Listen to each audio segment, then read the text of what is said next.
Chapter 3.5 The double and triple whammy involved in our human situation or condition. When Adam Stork began searching for knowledge and unavoidably became angry, egocentric and alienated, that upset response didn't attract further criticism from his instinctive orientation. But that certainly wasn't the case with us humans. No, when we began searching for knowledge and became angry, egocentric and alienated, that response was extremely offensive to our particular instinctive orientation, because our instinctive orientation isn't to a flight path or to any of the various instinctive orientations that other animals are obedient to. It is to behaving in the opposite way, namely lovingly, selflessly and honestly. So in our case, when we began experimenting and understanding and were criticized by our instincts and unavoidably responded in an angry, egocentric and alienated way, we had to endure a further round of criticism, a second hit, a double whammy from our instinctive orientation. Yes, in our necessary search for understanding, we were firstly unjustly condemned for defying our instincts, and then again for reacting to that condemnation in a way that was counter and offensive to our instincts. So if Adam Stork had cause to be upset, we had double cause to be upset. And yet the horror of our situation didn't end there, for we weren't just unjustly condemned twice, we were unjustly condemned 3 times. We were forced to endure a triple whammy, which I'll now explain. While the following explanation will be covered in greater detail in Chapter 4, to context why we have experienced this triple whammy of condemnation, it is necessary to briefly explain that there is a teleological, order of matter developing, integrative, cooperative theme or direction or purpose or meaning to existence, which God is the personification of. Everywhere we look, we see hierarchies of ordered matter. There is a tree that is composed of parts, leaves, branches, a trunk and roots, and in turn those parts are composed of parts, fibres, cells, etc. Our world is clearly composed of a hierarchy of ordered matter. Atoms have come together or integrated to form compounds, which in turn have come together or integrated to form virus-like organisms, which integrated to form single-celled organisms, which then integrated to form multicellular organisms, which have come together or integrated to form societies of multicellular organisms.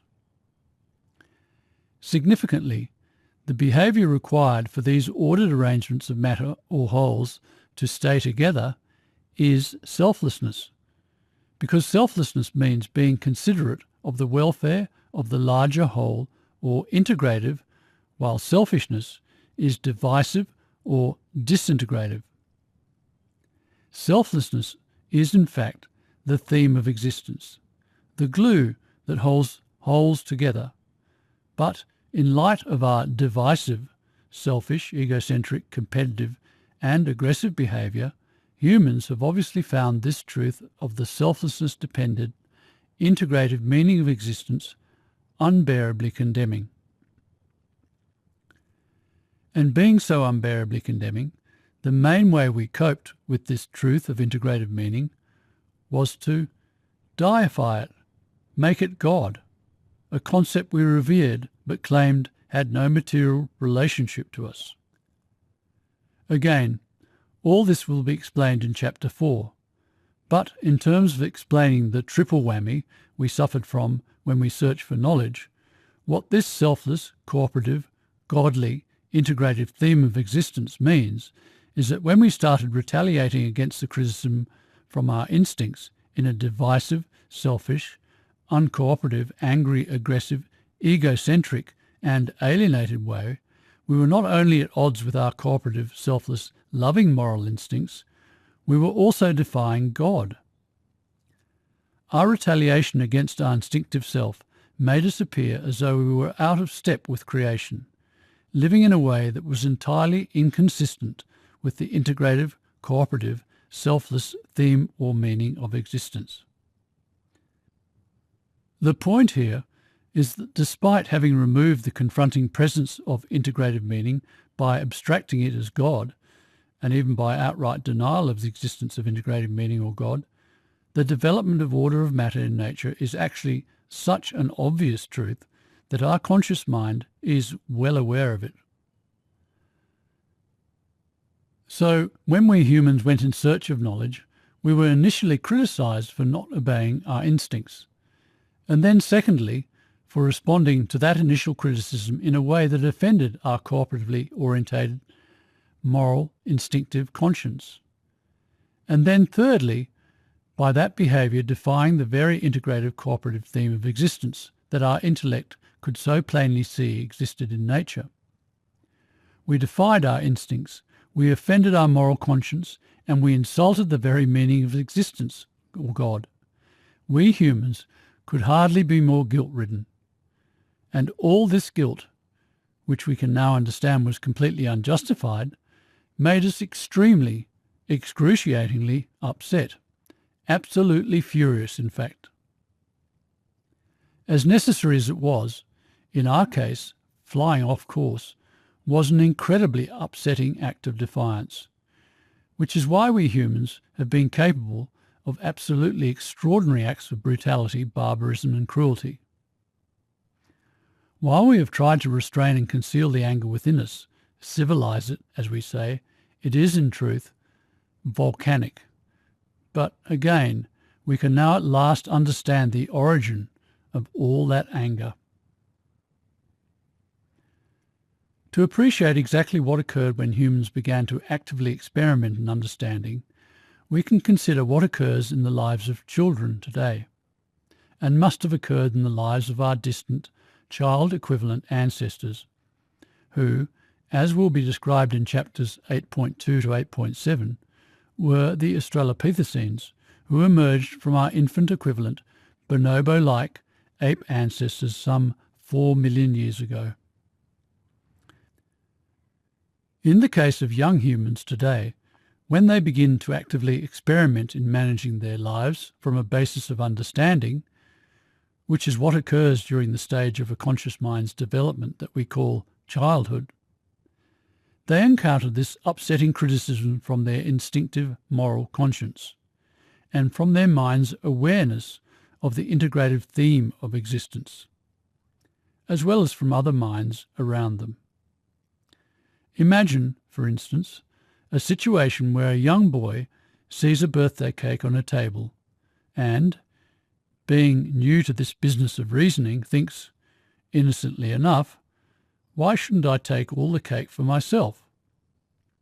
Before doing so, while many mothers actually witness these grand mistakes of pure selfishness that young children make when they first attempt to self-manage their lives, they still have to be reasonably lucky to do so, because once done, the child usually doesn't make such a completely naive mistake again, due to the criticism it attracts from its moral instincts, from its own conscious mind's awareness of the very obvious integrative, cooperative, selfless theme of existence, and from others present.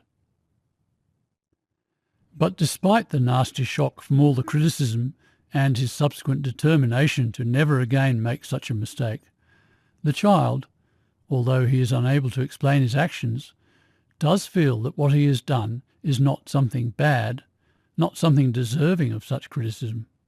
In fact, by this stage in the child's mental development, he has become quite proud of his efforts at self-managing his life, drawing attention to his achievements with excited declarations like, "Look at me, Daddy, I can jump puddles," and so on. So the child is only just discovering that this business of self-adjusting is not all fun, and that some experiments are getting him into trouble.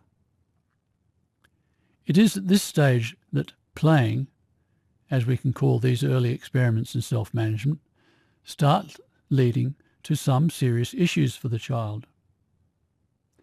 Indeed, the frustrated feeling of being unjustly criticised for some of the experiments gives rise to the precursors of the defensive, retaliatory reactions of anger, egocentricity and alienation, with some angry, aggressive nastiness creeping into the child's behaviour. Furthermore, in this situation of feeling unfairly criticised, it follows that any positive feedback or reinforcement begins to become highly sought after, which is the beginning of egocentricity. The conscious thinking self or ego starts to become preoccupied trying to defend its worth, assert that it is good and not bad. At this point, the intellect also begins experimenting in ways to deny the unwarranted criticism, which, in this initial, unskilled in the art of denial stage, takes the form of blatant lying. "But Mum, Billy told me to do it," or "But Mum, the cake accidentally fell in my lap." These apparent misrepresentations weren't actually lies, rather they were inadequate attempts at explanation. Lacking the real excuse or explanation, it was at least an excuse, a contrived defence for the child's mistake. The child was evading the false implication that his behaviour was bad, in the sense that a lie that said he wasn't bad was less of a lie than a partial truth that said he was. Basically, the child has started to feel the first aggravations from the horror of the injustice of the human condition. And we can expect that exactly the same kind of mistakes in thinking and the resulting frustrations with the ensuing criticism would have also occurred in our Australopithecine child equivalent ancestors. Some of them, those who had become intelligent enough to actively experiment in self-adjustment, would have begun to encounter criticism of their efforts to self-manage, and, as such, begun to exhibit the psychologically upset behaviours of anger, egocentricity and alienation. Once the experimentation in self-management gets underway, so the upsetting frustrations with the resulting criticism increases.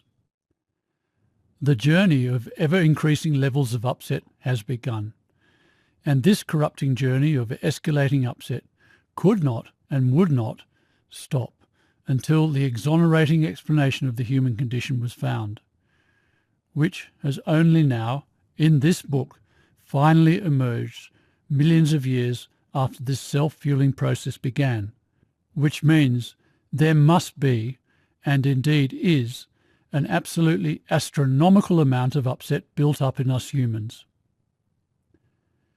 That horrific journey of ever-increasing levels of upset is described in Chapter 8.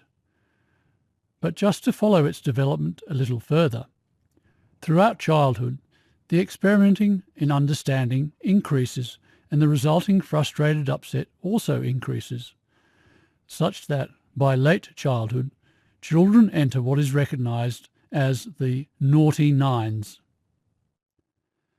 By this stage, the resentment and frustration with the criticism from their efforts at self-adjustment has become so great that the child starts lashing out at the unjust world. Indeed, by late childhood, children become very angry, even taunting and bullying those around them. However, by the end of childhood, children realise that lashing out in exasperation at the injustice of the world doesn't change anything, and that the only possible way to solve their frustration is to find the reconciling insight into why the criticism they are experiencing is not deserved.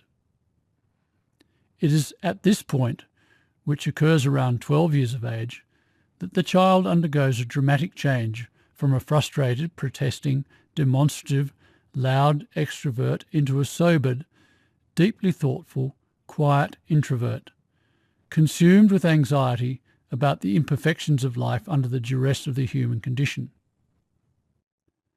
In fact, it is in recognition of this very significant psychological change from a relatively human condition free state to a very human condition aware state that we separate these stages into childhood and adolescence. a shift even our schooling system marks by having children graduate from what is generally called primary school into secondary school. And indeed, this critical junction in our species' development is also acknowledged in the anthropological record, with the name of the genus changing from Australopithecus, the extrovert childman, to Homo, the sobered adolescent man. The story of the journey through this next stage of adolescence was briefly introduced in Chapter 2.2, when resignation was described. But to quickly recap, after struggling for a few years during their early adolescence to make sense of existence, by about 14 or 15 years of age, that search for understanding generally became so confronting that denial of the whole unbearably depressing issue of the human condition had to be adopted. After which, adolescents became superficial and artificial escapists, not wanting to look at any issue too deeply, and before long, combative and competitive, power, fame, fortune and glory, relief-seeking, resigned adults. So while the upset state of the human condition emerged during our childhood, and in the case of our species' journey, during the life of our child-equivalent Australopithecine ancestor, the real struggle with the agony of the human condition didn't arise until our adolescence, which began when we were around 12 years of age, or in the case of our species, during the life of Homo, who emerged from the Australopithecines some 2 million years ago. Indeed, we could say that we only became fully conscious in the sense of being fully aware of the situation we humans have been in of having to live with the agony of the human condition some 2 million years ago, when our species entered adolescence. Again, all the stages of ever-increasing levels of upset that humans both individually and as a species have progressed through will be much more fully described in Chapter 8. In summary, unlike Adam Stork, who only had to contend with criticism of his attempts to self-adjust, humans have had to contend with that criticism and criticism of our unavoidable angry, aggressive, competitive, selfish, and dishonestly evasive response to that initial criticism, a response that went against our moral conscience and against the integrative meaning of existence, against the godly ideals, no less. In short, through our efforts to self-adjust and experiment in self-understanding, in order to find the ultimate knowledge of understanding of the human condition that we needed to make sense of ourselves, we were made to feel extremely guilty, evil and sinful, which very greatly compounded our insecurity of self and frustration, making us immensely angry and egocentric, and very much needing to live in denial of any confrontation with the problem of our corrupted condition. We have had to live totally separated, or blocked off, or dissociated, or alienated from our true situation, metaphorically enshrined in that living tomb of Plato's dark cave where no exposure of our corrupted condition was possible. Yes, humans have been immensely insecure about our upset, corrupted, fallen condition, extremely fearful of the suicidally depressing implication that we are bad, vile creatures for having departed so incredibly far from our species' original, unconditionally selfless, all-loving and all-sensitive, fully cooperative and integrative, godly, ideal way of living. But while total blockout or separation or dissociation or alienation from the truth of our species' original all-loving world meant we had chosen a living tomb of dishonest darkness to live in, that existence was infinitely preferable to trying to confront the suicidally depressing truth of how far we had departed from our original world of all-loving innocence. Such has been the horror of the human condition. Thank goodness we can at last explain why we couldn't avoid becoming angry, egocentric and alienated, and as a result no longer have to hide in that living tomb dungeon of dishonest darkness anymore. If we immerse ourselves in the truth of how pure we humans once were, as Plato and Hesiod did when they admitted there was a time when we lived a blessed, innocent and simple and calm and happy, pure existence, where there was no war or quarrelling and no forms of government or separate possession of women and children, and where we dwelt naked in the open air and lay on soft couches of grass, a time when we were a golden race with calm, untroubled minds, unbridled by toil, and all willing shared the gathering of our hands. And then contrast that existence with our present, immensely upset, competitive, selfish, greedy, uncaring, mean, aggressive and materialistic existence. The distinction is most certainly a suicidally depressing one to have to face. Unless you are exceptionally free of upset, as Plato and Hesiod must have been, or you can explain the good reason why that extremely upset state emerged, explain why we destroyed paradise, explain why we seemingly went mad and turned utopia into dystopia. Appreciating this horrific predicament allows us to now fully understand what Gerard Manley Hopkins meant when he wrote in his 1885 poem, No Worst There Is None, "Oh, the mind has mountains, cliffs of fall, frightful sheer, no man fathomed. Hold them cheap, may any who ne'er have never hung there." Yes, only innocent people, those free of upset, have been able to confront the issue of the human condition without becoming depressed. Hung being the perfect description for the depressed state. For innocence, it was not costly. Rather, as Hopkins said, it was cheap for them. But now that the upset state of the human condition has been explained and defended, the whole human race is freed from frightfully depressing condemnation. And to think we have been living in this extremely unfair and torn state where we couldn't explain the good reason for our species' upset, corrupted, fallen, innocence-destroyed condition for over 2 million years. With this in mind, we can start to register just how much hurt, frustration and anger must now exist within us humans. After all, imagine living just one day with the injustice of being condemned as evil, bad and worthless, when you intuitively knew, but were unable to explain, that you were actually the complete opposite, namely truly wonderful, good and meaningful. How tormented and furious, how upset would you be by the end of that one day? You would be immensely upset. So extrapolate that experience over 2 million years and you'll begin to get some appreciation of just how much volcanic anger must now exist within us humans today.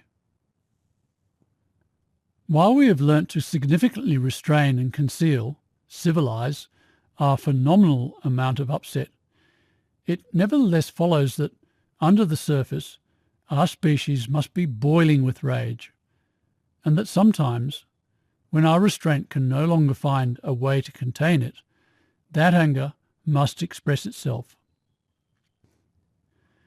Yes, we can finally understand humans' capacity for astounding acts of aggression, hate, brutality and atrocity. The following is but one description of how much anger humans have accumulated as a result of being unjustly condemned. It is an account of the bloodshed that was commonplace during World War I. The flowing blood of these murdered men, 10 million gallons of steaming human blood, could substitute for a whole day the gigantic water masses of the Niagara Falls. Make a chain of these 10 million murdered murderers, placing them head to head and foot to foot, and you will have an uninterrupted line measuring 10,000 miles, a grave 10,000 miles long. And it can now be understood that this capacity for inhumanity exists in us all, as the author Morris West so bravely acknowledged in his 1996 memoir, A View from the Ridge. Brutalise a child and you create a casualty or a criminal. Bribe a servant of the state and you will soon hear the death watch beetles chewing away at the roof trees of society. The disease of evil, now able to be understood as upset, is pandemic. It spares no individual, no society, because all are predisposed to it. It is this predisposition which is the root of the mystery of evil that is now explained. I cannot blame a Satan, a Lucifer, a Mephistopheles for the evils I have committed, the consequences of which have infected other people's lives. I know, as certainly as I know anything, that the roots are in myself, buried deeper than I care to delve, in caverns so dark that I fear to explore them. I know that, given the circumstances and the provocation, I could commit any crime in the calendar. It certainly is an understatement of the grandest proportions to say that it is a relief that humanity's 2-million-year journey of conscious thought and inquiry into the nature of our condition has finally delivered understanding of it. That the caverns so dark, where the mystery of our horrifically upset human condition lies, have at last been explored, and the greater, dignifying, redeeming, liberating, healing, ameliorating explanation for that condition found.